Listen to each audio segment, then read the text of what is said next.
You're listening to the Visual Vocalist Podcast. I'm your host, Eli Prinsen. Join me and let's explore all things vocal, including technique, mindset, training, and performance in an effort to unleash your full vocal potential.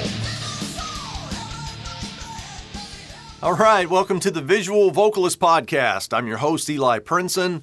Thanks for joining. All right, in today's episode, we're going to talk about building your dream voice, okay? So we're going to do this not only from the fantasy side that we all have when we listen to really good singers, especially our favorites, but also from a vocal training standpoint, okay? So let me give you a little background on how I started doing this and how I started teaching this. When I was young and I started taking lessons, of course, most of you know my story that know about me. I couldn't sing anything. Actually, I couldn't go any higher than G4 without screaming. Okay, so I had no high range. I had a low voice. I didn't have any kind of falsetto. I had nothing. I was a drummer that wished he could sing. Okay, but I always listened to really, really good singers on the radio, on albums, live. I just was obsessed with really, really good vocals. And luckily, the time period that I grew up in, the late 70s and the 80s, all the way through the early 90s, seemed to be arguably a time frame where the best singers were performing. You had Steve Perry from Journey. You had Lou Gramm from Foreigner.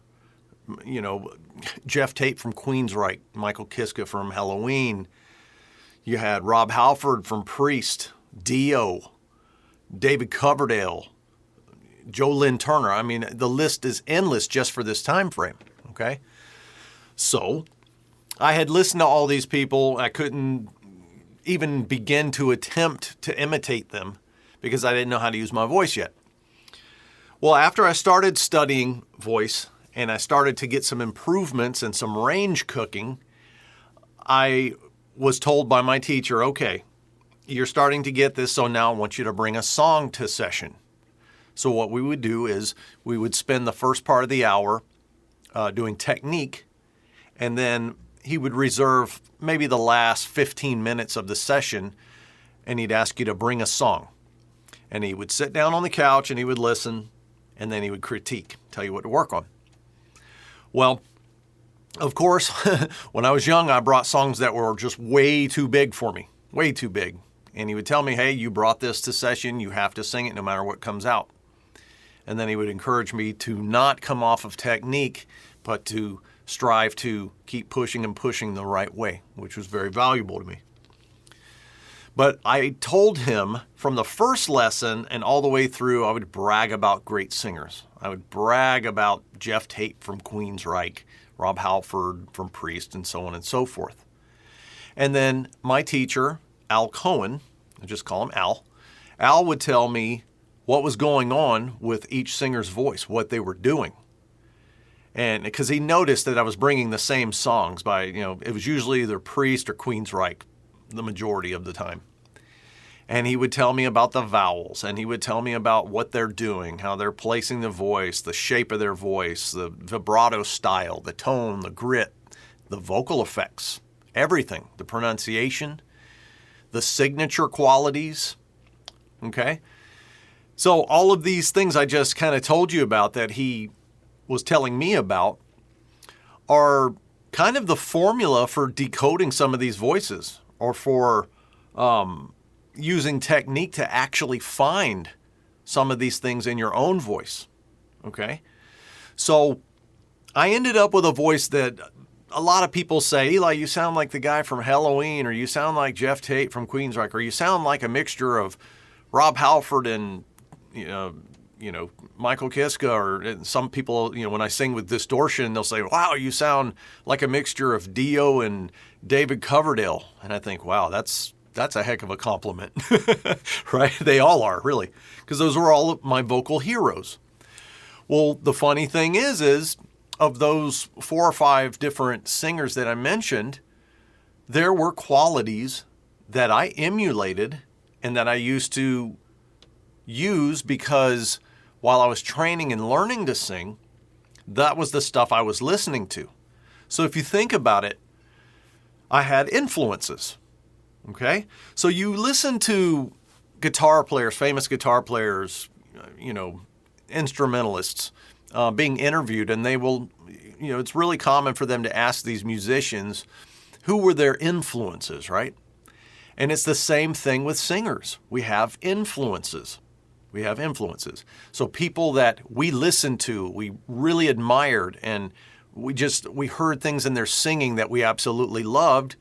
And then in our own singing, we, somewhere down the line, were probably imitating them, or imitating 3, 4, 5, 6 different singers and picking up little habits from each one. Okay, see where I'm going with this?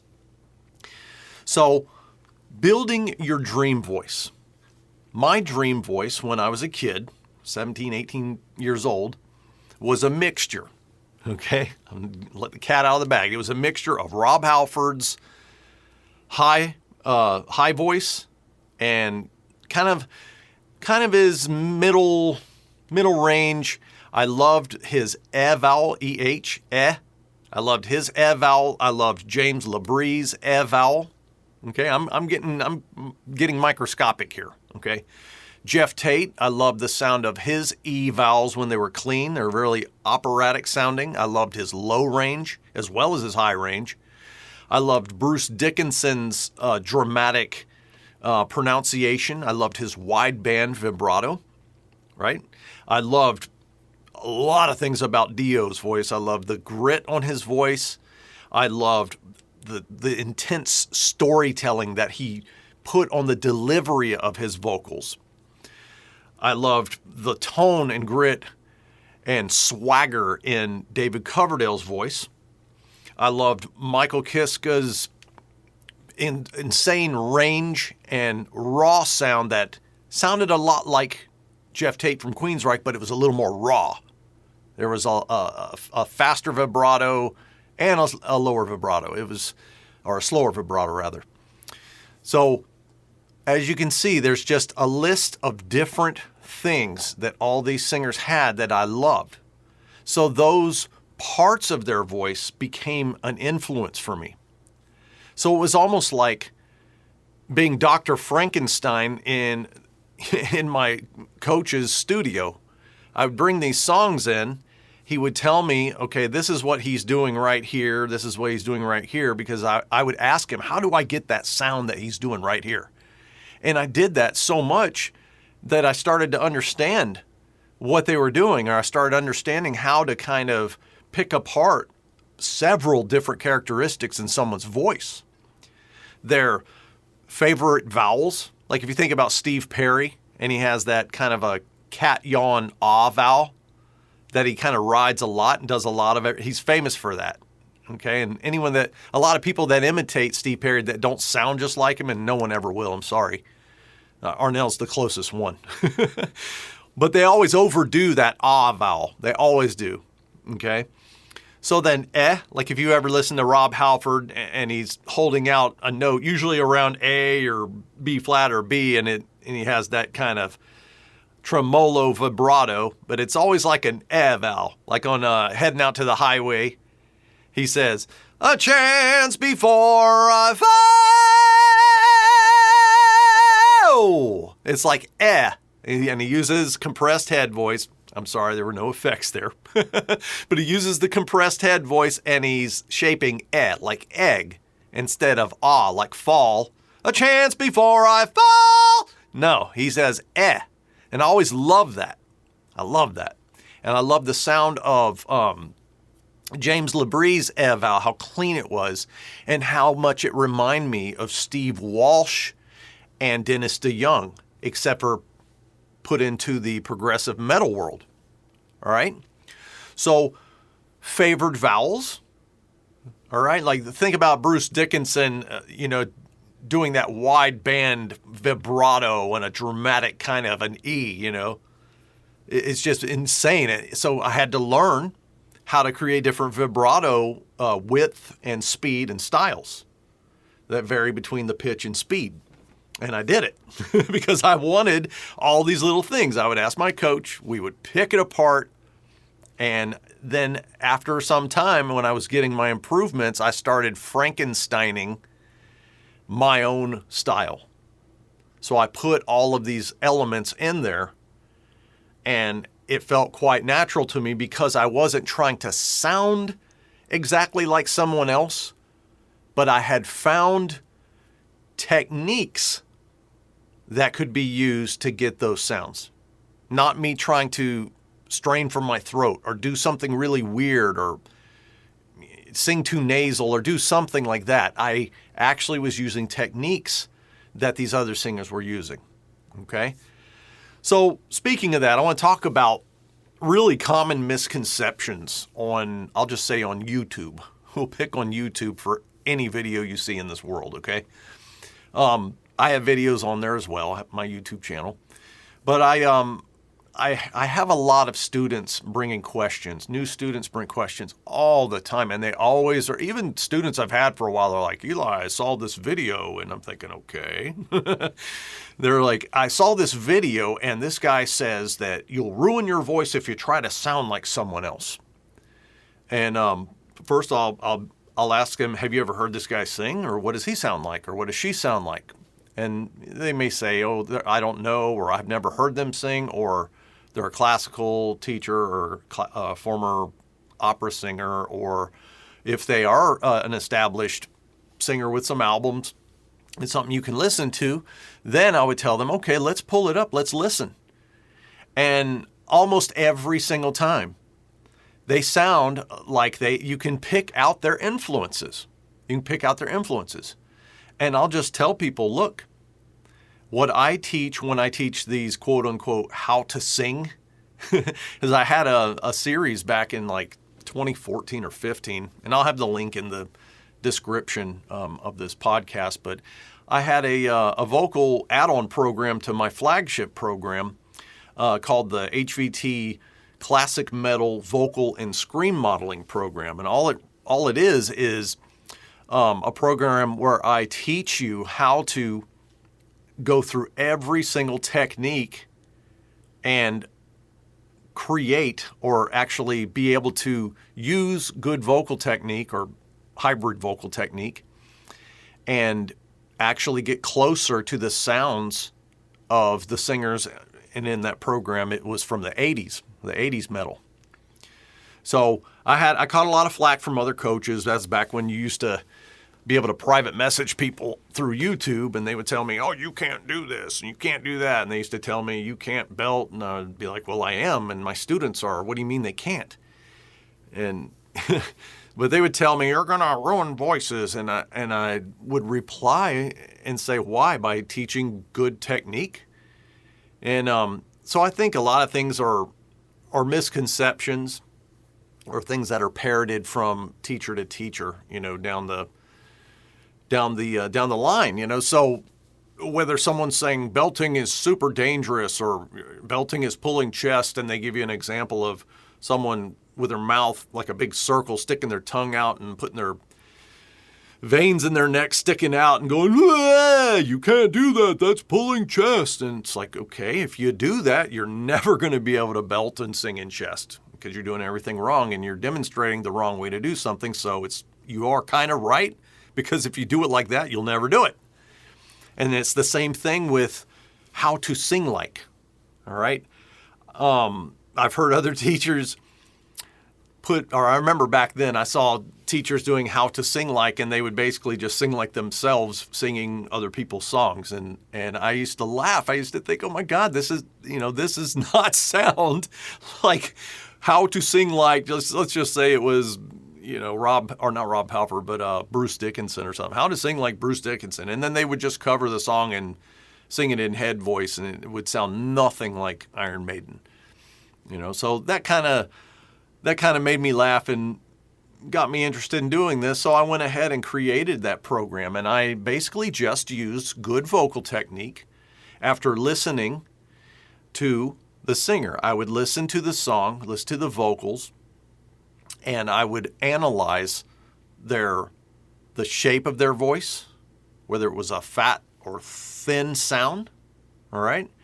I would examine the signature qualities of their voice, the pronunciation, the favored vowels, like when I was talking about Steve Perry, or Don Dokken or Klaus Meine with that kind of almost nasally cat yawn sounding vowel, or Rob Halford's right? Those are their favored vowels, ones that they tend to use a lot and even replace other vowels with.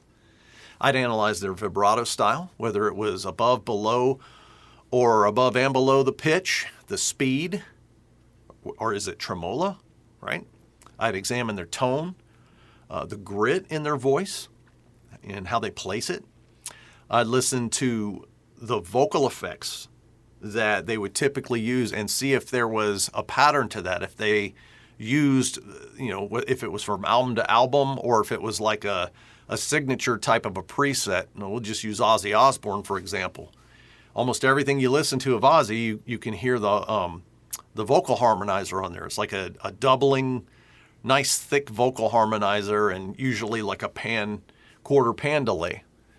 And so you start to hear patterns like that. And all of these things matter when you're trying to get close to the sound of someone's voice, whether it be for a tribute band, or if you're in a band that does covers, right? You play other people's music.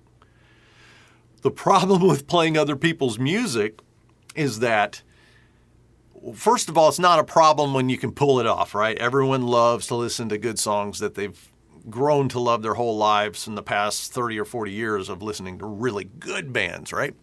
But the problem, or the potential problem, is when someone's voice is just so signature sounding, so like let's just say from different sides of the spectrum. The first word that comes out of Tom Petty's mouth, you immediately are like, oh wow, Tom Petty. I mean, it just totally unique. Same thing with Bon Scott, Brian Johnson, both are the AC/DC singers, right? Or the things they do with their voice, a weird little, like Michael Kiske. I'll just give you one off of the metal program that I have. He does this thing where he does like a little tail on the end of his voice, and then he'll speed his vibrato up sometimes. And it's usually like if he does a really dramatic E, right? So he's like, and it just kind of goes off. He does that all the time. All right. So those are signature qualities, signature sounds that someone will make with their voice, right? Or what's actually technique, the cry sound in Michael Kiske and Jeff Tate, or the singer from Fate's Warning, Ray Alder, the cry sound. Before I started studying voice, I used to think that was just like a stylistic choice, but it's actually vocal technique.